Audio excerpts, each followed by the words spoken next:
बिहार में जिला लेवल पर अलग अलग प्रकार के पदों पर भर्ती प्रक्रिया शुरू, ऐसे करें अप्लाई। बिहार जिला बाल संरक्षण इकाई की ओर से भर्ती को लेकर आधिकारिक अधिसूचना जारी कर दी गई है। या जिला स्तर पर विभिन्न प्रकार के पदों पर भर्ती को लेकर नोटिफिकेशन जारी किया गया है। इसके तहत नर्स, वॉचमैन, नर्स, डॉक्टर और मैनेजर आदि पदों पर भर्तियां की जाएंगी। इन पदों के लिए आवेदन ऑफलाइन माध्यम से आमंत्रित किए गए हैं। अगर आप अभी इन पदों के लिए आवेदन करना चाहते हैं तो ऑफलाइन आवेदन कर सकते हैं। इन पदों पर आवेदन करने के लिए अलग अलग प्रकार की शैक्षणिक योग्यताएं निर्धारित की गई हैं, जिनकी जानकारी नीचे विस्तार से दी गई है। अगर आप बिहार जिला बाल संरक्षण इकाई बहाली के लिए आवेदन करना चाहते हैं तो ऑफलाइन आवेदन कर सकते हैं। इन पदों पर कब तक आवेदन होंगे और आप कैसे आवेदन कर सकते हैं, इसकी जानकारी नीचे विस्तार से बताई गई है। सभी इच्छुक और योग्य उम्मीदवारों को सलाह दी जाती है कि वे आवेदन करने से पहले जारी आधिकारिक अधिसूचना पढ़ लें और उसके बाद ही आवेदन करें। इन पदों पर आवेदन करने और नोटिफिकेशन डाउनलोड करने के लिए आप नीचे दिए गए लिंक का इस्तेमाल कर सकते हैं। बिहार जिला बाल संरक्षण इकाई की ओर से भर्ती को लेकर आधिकारिक अधिसूचना जारी कर दी गई है। या जिला स्तर पर विभिन्न प्रकार के पदों पर भर्ती को लेकर नोटिफिकेशन जारी किया गया है। इसके तहत नर्स, वॉचमैन, नर्स, डॉक्टर और मैनेजर आदि पदों पर भर्तियां की जाएंगी। इन पदों के लिए आवेदन ऑफलाइन माध्यम से आमंत्रित किए गए हैं। अगर आप अभी इन पदों के लिए आवेदन करना चाहते हैं तो ऑफलाइन आवेदन कर सकते हैं। इन पदों पर आवेदन करने के लिए अलग अलग प्रकार की शैक्षणिक योग्यताएं निर्धारित की गई हैं, जिनकी जानकारी नीचे विस्तार से दी गई है। पदों पर भर्ती को लेकर बिहार समाज कल्याण विभाग की ओर से आधिकारिक अधिसूचना जारी कर दी गई है। इसके तहत खगड़िया जिला बाल संरक्षण इकाई में भर्ती के संबंध में जानकारी दी गई है। बिहार जिला बाल संरक्षण इकाई बहाली के तहत भर्ती की तारीख भी तय कर दी गई है, जिसके अंदर आपको आवेदन करना होगा। इसके तहत हम रिलीज की तारीख के बारे में नीचे विस्तार से बता रहे हैं। आपको स्टेटस के अंदर ही आवेदन करना होगा।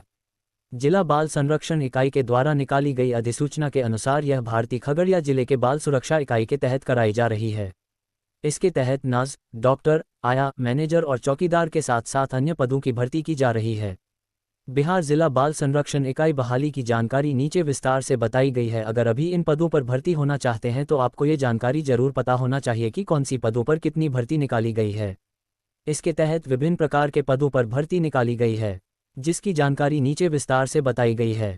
आप जिस भी पद के लिए आवेदन करना चाहते हैं उसके सामने क्वालिफिकेशन की भी जानकारी दी गई है, जिसे आप अपने हिसाब से देख सकते हैं और जिस भी पोस्ट के लिए आप एलिजिबल हैं उन पदों के लिए आवेदन कर सकते हैं। आवेदन करने की जानकारी नीचे विस्तार से बताई गई है। तहत अलग अलग तरह के पदों पर भर्तियां निकाली गई हैं, इसलिए इन पदों के लिए आयु सीमा अलग अलग रखी गई है।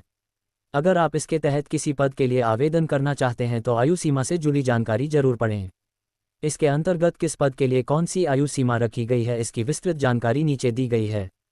Manager coordinator 25-45 years. Social worker cum early childhood educator 22-45 years. Nurse up to 45 years. आया फीमेल 20-45 ईयर्स। चौकड़ा -20-45 ईयर्स।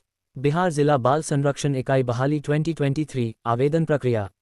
बिहार जिला बाल संरक्षण इकाई बहाली, इन पदों पर ऑफलाइन के माध्यम से आवेदन पत्र जमा कराए जा रहे हैं।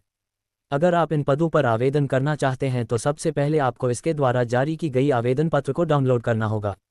आवेदन पत्र डाउनलोड करने का जानकारी नीचे विस्तार से बताई गई है, जिसके माध्यम से आप आवेदन पत्र को डाउनलोड कर सकते हैं और अप्लाई कर सकते हैं। इस भर्ती के लिए आवेदन करने के लिए आवेदन पत्र को डाउनलोड करने के लिए सबसे पहले खगड़िया जिला के ऑफिशियल पोर्टल पर जाना होगा।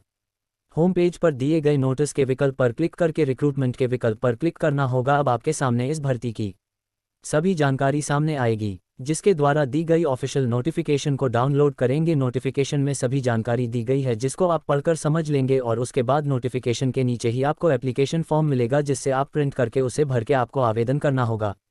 फॉर्म को डाउनलोड करने के बाद आवेदन पत्र को आपको भरना होगा और भरने के बाद संबंधित विभाग के पास आपको जमा करवानी होगी, जिसकी जानकारी नोटिफिकेशन में आप देख सकते हैं।